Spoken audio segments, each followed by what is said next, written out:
The night was dark and silent, and the only sound was the distant echo of the Gnawa music that had just ended. Rachid walked alone on the deserted road, his heart racing with excitement from the concert. He felt alive, invigorated by the energy of the music. But as he walked, he started to feel like he was being watched. He looked around, but he saw no one. He shrugged it off, thinking it was just his imagination. But the feeling persisted, and he quickened his pace, hoping to get home soon. Suddenly, he heard a rustling sound coming from the shadows. He froze, his heart pounding in his chest. He could see a figure moving in the darkness, but he couldn't make out its features. The figure stepped closer, and Rachid could feel its eyes on him. He tried to run, but his legs felt like they were made of stone. He stumbled and fell to the ground, and that's when he saw her. Aicha Kandicha. She was standing over him, her eyes fixed on him. He could see the darkness in her gaze, and he knew he was in trouble. She reached out her hand and grabbed his arm. He tried to pull away, but her grip was too strong. She dragged him into the shadows, and he was swallowed by the darkness.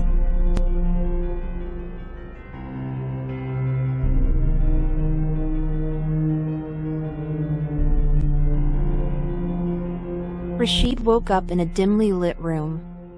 He couldn't remember how he got there, but he knew he was in danger. He tried to stand up, but his legs were weak. That's when he saw her again, standing in front of him. Aicha Kandicha smiled at him, and he felt a strange pull towards her.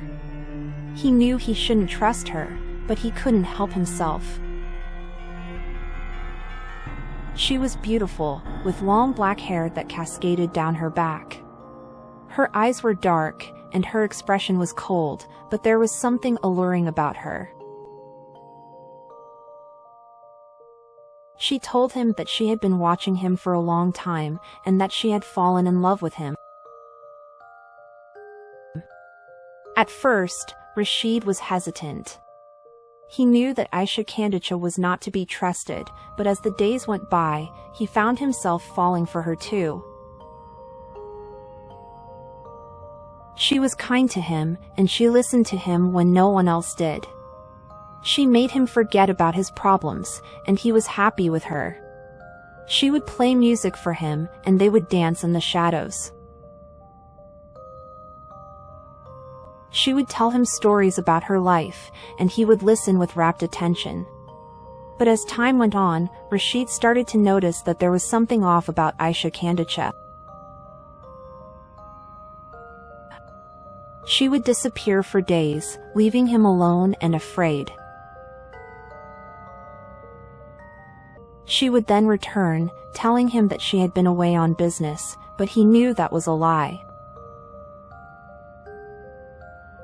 Despite his growing suspicions, Rachid was unable to resist her charm. He found himself falling deeper and deeper in love with her. He knew that he was playing with fire, but he couldn't help himself. One night, Aicha Kandicha took him to a beautiful garden filled with exotic flowers and sparkling fountains. She took his hand, and they danced under the moonlight.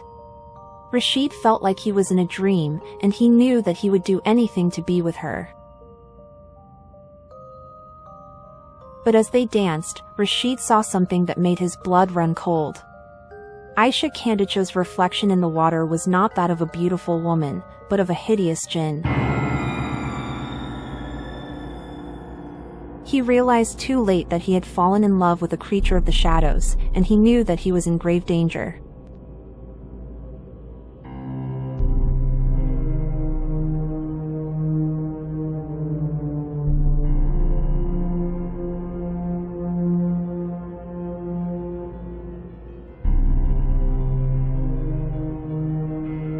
Rachid was terrified. He had been seduced by a jinn, and he knew that he needed to escape before it was too late. He waited for an opportunity, but Aicha Kandicha never left his side. He felt like he was a prisoner, and he knew that he needed to be careful. One day, he woke up to find that Aicha Kandicha was gone. He saw his chance, and he ran as fast as he could.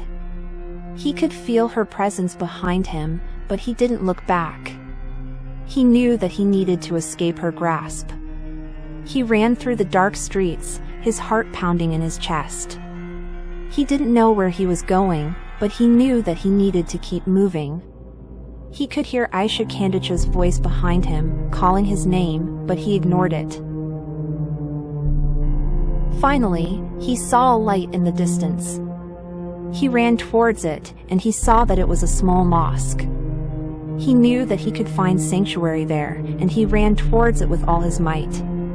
He reached the door and burst inside, panting and out of breath. The imam looked at him with concern, and he asked him what had happened. Rachid told him everything about how he had been seduced by a jinn and how he had escaped. The imam listened patiently, and then he gave Rachid a Quran to read. He told him that he needed to pray and to ask for forgiveness for what he had done. Rachid did as he was told, and he felt a sense of peace wash over him. He stayed in the mosque for several days, praying and reading the Quran. He knew that he had been lucky to escape from Aicha Kandicha, and he promised himself that he would never let his guard down again. Eventually, he left the mosque and went back to his old life. He stopped listening to Gnawa music and stopped telling stories about Aicha Kandicha. He knew that he needed to move on, but he would never forget the lessons he had learned. He had been seduced by a jinn, and he knew that he would never be the same again.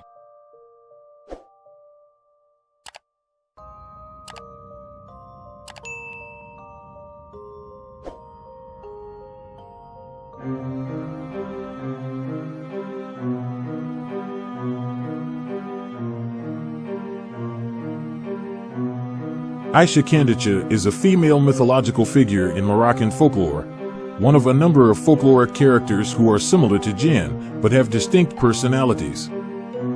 According to Edward Westermark, the name Aicha Kandicha is of Eastern origin, possibly derived from the ancient Canaanite goddess Katesh and the cult of the goddess Astarte. He suggests that Phoenician colonies in North Africa first introduced Kandicha, who was later folded into Islamic traditions while maintaining her licentious nature and association with aquatic environments. However, this theory relies on antiquated understanding of ancient Near Eastern deities, and more recent proposals suggest that Kandicha was derived from a real historical figure, namely a Moroccan countess from El Jadida who helped resist the Portuguese by seducing soldiers, who were then killed by Moroccan fighters lying in wait.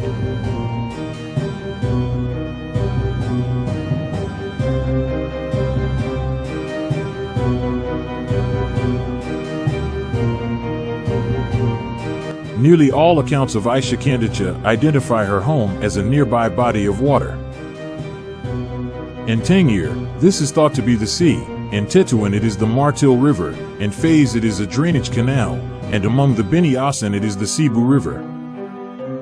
There is also general agreement that she primarily preys upon young men, whom she entices with her beauty or by posing as their wives.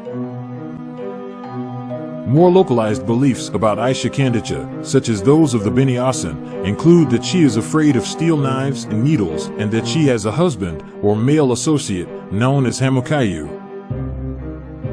In more southern regions of Morocco, including Dukala, she is instead called Karaja. In the traditions of the Bufi Sufi order, Aicha Kandicha is only one of a number of female jinn with the given name Aicha, each of whom have different personalities. The Bufis believe her to wear black garments, have camel-like feet, cause pregnant women who see her to miscarry, and cause people she possesses to bray or bark like animals.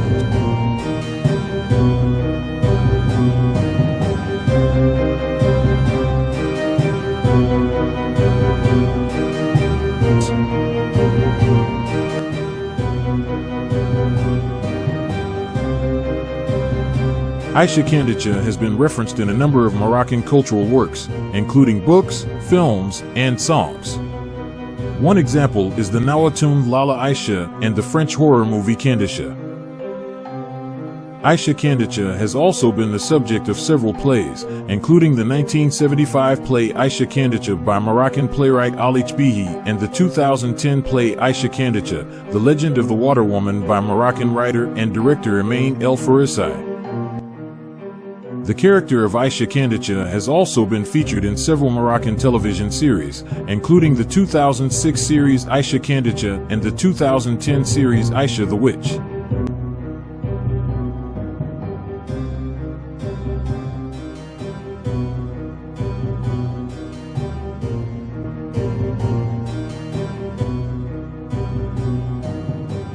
Aicha Kandicha has become a symbol of strength and resistance to colonialism in Morocco. Her legacy is celebrated throughout the country, with her name and story being used to inspire and empower women. The city of El Jadida, where she is said to have originated, has erected a statue of her in her honor. Her story is still told throughout Morocco, with her name being invoked in everyday speech to express admiration and awe. Aicha Kandicha is a powerful example of a woman who used her strength and courage to fight oppression and injustice, and her legacy continues to inspire people throughout Morocco and beyond.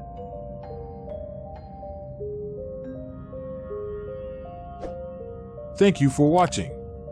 If you enjoyed this video, be sure to like, comment, and subscribe for more content. For more information about Morocco, visit our website morocconation.com. We hope to see you again soon.